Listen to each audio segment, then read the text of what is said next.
Selamat sore. Perkenalkan, saya Siti Eprida Sinurat, CGP Angkatan 10 dari SMA Negeri 14 Kota Batam. Pada sore hari ini saya sedang bersama dengan Bu Hermiarni selaku Kepala Sekolah SMA 12. Selamat sore Bu Emi. Selamat sore Bu Siti. Apa kabar Bu? Alhamdulillah Alhamdulillah baik. sehat ya Bu. Alhamdulillah. Baiklah Bu, terima kasih atas waktu dan kesempatan Ibu sore hari ini. Berkenan untuk saya wawancarai Bu. Saya mendapat tugas dari CGP untuk mewawancarai kepala sekolah terkait masalah dilema etika dan bujukan moral nih Bu. Boleh ya Bu? Boleh. Baiklah Bu. Nah, ini ada pertanyaannya Bu. Selama ini bagaimana Ibu dapat mengidentifikasi kasus-kasus yang merupakan dilema etika atau bujukan moral nih Bu? Nah, dilema etika dan bujukan moral memang dua hal yang berbeda ya Bu Siti ya. Benar. Kalau dilema etika itu kita tahu bahwa sesuatu itu baik, mau kita putusin, tapi dari sisi lain kita juga harus pertimbangkan. Contoh, kita kan mau ngeluarin anak nih. Iya. Nah, kita tahu anak ini sudah melakukan pelanggaran-pelanggaran. Cuman untuk mengidentifikasi perbedaannya tadi ya. Iya. Cuman satu sisi kita keluarkan, tapi sisi lain kemanusiaan kita atau kita sebagai seorang ibu itu kita pertimbangkan lagi. Iya. Nah, apakah anak ini mau dikeluarkan atau dipertahankan? Well, sebenarnya kita melanggar aturan, makanya kadang ibu kan selalu bilang kalau ibu keluarkan aja anak ini karena dia sudah melakukan pelanggaran, poinnya udah sekian-sekian. Ibu bilang sering ya. Iya. Kebetulan Bu Siti juga pernah menjadi guru yang ibu pimpin. Iya, benar. Kalau ibu jadi guru, mungkin ibu juga melakukan hal seperti itu. Iya. Tapi kita sebagai kepala sekolah atau sebagai guru, kita bukan hakim. Ada poin sekian, dihukum sekian, tapi masih ada pertimbangan lainnya yang harus kita pertimbangkan. Kalau ini kita keluarkan, dia mau kemana lagi? Dan ada nggak kira-kira sekolah yang mau menerima dia? Dan bagaimana masa depan anak ini? Nah, itulah yang kita maksud dengan dilema etika itu. Jadi ada sudut lain harus kita pertimbangkan. Nah, yang satunya lagi Bujukan moral. bujukan moral. Nah, kita identifikasi kalau dilema etika tadi penuh pertimbangan ibu rasa untuk memutuskannya. Tapi kalau bujukan moral kita harus tegas. Nah, contoh, Bu, terimalah anak kami, tolong terima. Sekarang kita tahu nih padat-padatnya nih yang susahnya orang tua mencari sekolah.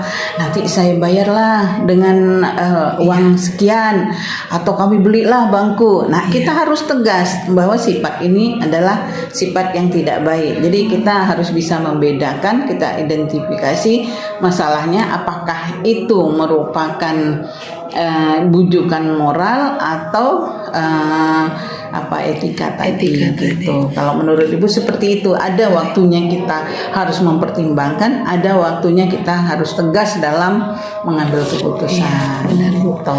Jadi terkadang di posisi seperti makan buah semalakama ya Bu, betul. mau diputuskan ada pertimbangan pertimbangannya lain, tidak gitu. diputuskan. Kemanusiaan, Iya, gitu. antara peraturan dengan kemanusiaan kita ya Bu, betul. dipertaruhkan. Betul. Ibu selanjutnya, selama ini bagaimana Ibu menjalankan pengambilan keputusan di sekolah Ibu, terutama untuk kasus-kasus di mana ada dua kepentingan yang sama-sama benar atau sama-sama mengandung nilai kebajikan? Nah, itu tadi bagaimana dalam menjalankan itu. Iya. Tentu kita komunikasikan dulu, nggak bisa langsung kita putuskan. Kita komunikasikan dulu. Yang pertama kepada siswanya, orang tuanya, kepada wali kelasnya, guru BK-nya. Nah, kita proses itu dulu. baru kita ambil kebijakannya. Artinya ibu walaupun sebagai seorang pemimpin tidak semena-mena membuat keputusan sendiri gitu ya Bu. Betul. Nah kemudian ibu, langkah-langkah atau prosedur seperti apa yang biasa ibu lakukan selama ini dalam menyikapi hal tersebut? Nah, biasanya anak-anak yang bermasalah ya dalam tanda kutip, anaknya itu kita panggil dulu, kita proses dulu, kita tanya dulu apa sebabnya. Biasanya yang manggil itu tidak langsung kepala sekolah, itu dari wali kelasnya. Manggil orang tuanya, kemudian dilaporkan lagi ke guru BK, kemudian ke kesiswaan lagi, baru ke wakil kesiswaan, kemudian kepala sekolah. Dan biasanya kalau yang seperti ini, ibu juga di sini ya, Bu Siti ya, terutama di SMA 12, ibu juga turun loh ke rumah-rumah siswa itu. Home visit ya Bu? Home visit seperti itu. Iya. Sering di sini karena memang masyarakatnya kan tinggal di masih di sekitar sekolah. Jadi masih gitu. mudah lah ya Bu untuk menjangkaunya. Naik motor aja kan, bonceng-bonceng udah sampai gitu. Tapi memang diproses dulu dari bawah dulu gitu. Berarti ada tahapannya ya Bu, ada dengan tahapan. melibatkan semua stakeholder yang ada di sekolah. Betul. Oke Bu.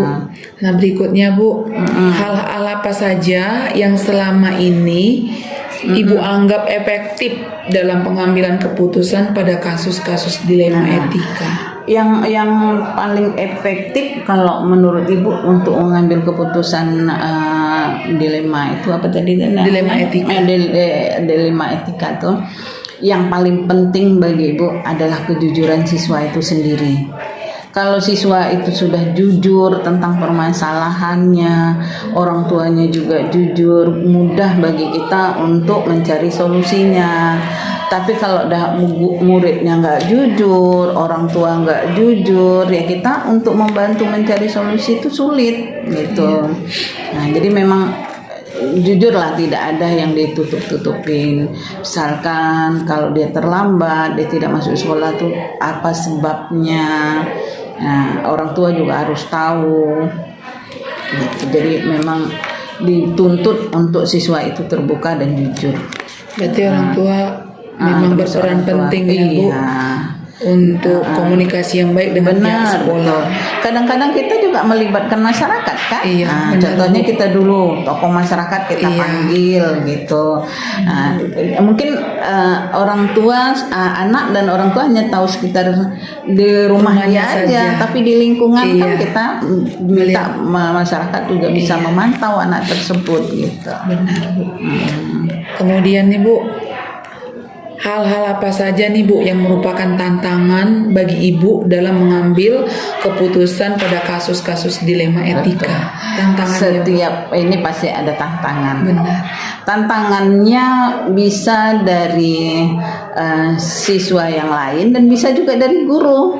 Nah, dari guru contoh gini, kenapa anak ini tidak dikeluarkan, kan sering gitu. Sedangkan dia sudah melakukan pelanggaran seperti ini, nanti akan ditiru oleh siswa-siswa yang lain. Nah, itu tadi yang gue bilang, kalau ibu sebagai hakim, ibu tinggal memutuskan dari kesalahan yang dibuat.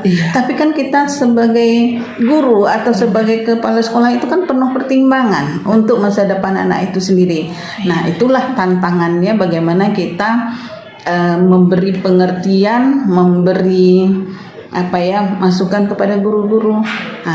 Dan tak jarang nanti anak itu setelah kita bina, kita menjadi tuh anak Bu Emi tuh, gitu kan, benar kan? Iya benar Bu. Jadi seolah-olah itu adalah anak kesayangan kepala sekolah. Padahal kita tuh untuk mempertahankan beliau itu penuh dengan pertimbangan tadi. Jadi kadang-kadang tantangannya dari dalam juga ya Bu. Dari dalam. Tapi kalau kita bisa meyakinkan, kita bekerja sama dengan kawan-kawan guru, insya Allah bisa teratasi. Benar. Kita lanjut ya Bu. Ya. Kemudian Bu, apakah Ibu punya jadwal tertentu dalam menyelesaikan kasus dilema etika? Atau kalau ada masalah itu Bu, Ibu langsung langsung diselesaikan pada saat itu juga? Kalau jadwal tertentu kami ada, itu namanya evaluasi peserta didik ya, evaluasi peserta didik sekali sebulan, kadang-kadang terutama dari kesiswaan. Bu, minggu ini mungkin kita diskusi mengenai peserta didik, ada poin-poin yang udah pelanggaran atau yang dilakukan oleh peserta didik ya. Tapi tidak menutup kemungkinan di luar jadwal, tergantung pada kasus anak tadi. Nah, tidak mungkin kita nunggu jadwalnya sedangkan kasus itu sudah agak lumayan berat yang harus kita selesaikan. Jadi tergantung dari masalah atau kasus yang dihadapi oleh anak. Berarti disesuaikan dengan masalahnya ya, Bu? Iya. Yang terjadwal ada, yang tergantung dengan situasi juga bisa gitu. Karena nggak mungkin ya Bu, masalah yang urgent ditunda. Ditunggu sampai waktunya itu nggak mungkin. Takutnya berdampak besar ya. Benar, betul. Baiklah Bu, ada nggak Bu kira-kira seseorang atau faktor apa saja yang selama ini mempermudah atau membantu Ibu dalam pengambilan keputusan? Yang membantu yang bantu pasti ada. Ibu sebagai kepala sekolah pasti nggak bisa kerja sendiri. Yaitu tadi dari wali kelasnya, orang tuanya, orang yang terdekatnya, kemudian guru BK, kemudian wakil kesiswaan dan guru-guru semua lah paling harus membantu. Jadi kita jangan mencari kesalahan anak, tapi kita harus mencari solusi bagaimana kita bisa membimbing anak ini gitu, siswa ini gitu. Berarti Ibu tetap mendengarkan masukan orang-orang di sekitar Ibu. Betul. Tidak mutlak menggunakan hak prerogatif sebagai pemimpin. Betul. Kita harus dengar masukan-masukan dari kawan-kawan yang lain gitu. Dan dari siswa itu sendiri. Iya, benar Bu. Bu, ada pertanyaan nih Bu yang terakhir. Dari semua hal yang sudah Ibu sampaikan tadi, pembelajaran apa yang dapat Ibu petik dari pengalaman Ibu sebagai pemimpin dalam mengambil keputusan yang terkait dengan dilema etika? Oke. Nah, kalau itu gini, kita tuh jangan menghakimi siswa atau jangan menghukum siswa sebelum kita tahu, kita gali dulu apa permasalahannya. Jangan kita melabel siswa itu langsung gitu, tapi kita dengar apa yang menjadi curahan hati siswa, mau lah gitu, terbuka hati kita itu mau mendengar ya. Setelah kita mendengar baru kita tahu. Nggak mungkin siswa itu melakukan, atau siapa aja lah siswa atau guru melakukan sesuatu kalau tidak ada sesuatu di belakangnya. Jadi memang kita harus terbuka, harus mau mendengarkan, dan harus bisa menjadi teman curhatnya siswa-siswa kita atau guru-guru kita itu. Dari penjelasan Ibu dari awal kita wawancara tadi Bu, saya banyak belajar nih Bu. Ternyata sebagai seorang pemimpin itu nggak mudah ya Bu. Nggak mudah. Kadang orang di sekitar kita menjadi bukan musuh sebenarnya, tapi merupakan tantangan bagi kita ya Bu, karena tidak mungkin semua orang di sekitar kita itu dapat kita senangkan, dapat kita puaskan sesuai dengan keinginan mereka. Mereka juga nggak salah, nggak salah. Contohnya gini ya, udah ada aturan gitu, Ayo sama-sama, apa gunanya kita membuat aturan ini kalau toh kita juga yang melanggar? Itu keinginan semua orang rasanya ya seperti itu. Tapi ada sisi lain yang harus kita pertimbangkan, masa depan anak kita tadi. Nah, kemudian secara pelan-pelan ayo kita bersama-sama kita cari solusinya seperti apa gitu. Itu aja pertimbangannya. Jadi intinya Ibu selaku pimpinan tetap harus berkoordinasi dengan stakeholder yang ada ya Bu. Bahkan orang tua dan masyarakat dilibatkan ya Bu, demi mengambil keputusan yang bijak. Betul. Saya juga belajar nih Bu dari penjelasan Ibu. Terima kasih ya Bu Emi atas waktu waktu dan kesempatannya.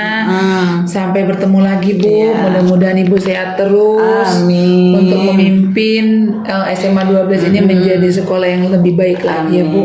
Terima kasih ya Bu. Ya, Bu Siti pun sebagai CGP mudah-mudahan juga berhasil lebih baik lagi, bisa menularkan ilmunya kepada teman-teman dan siswa-siswanya. Amin Bu, terima kasih. Demikianlah wawancara saya bersama Bu Emi hari ini. Selamat sore.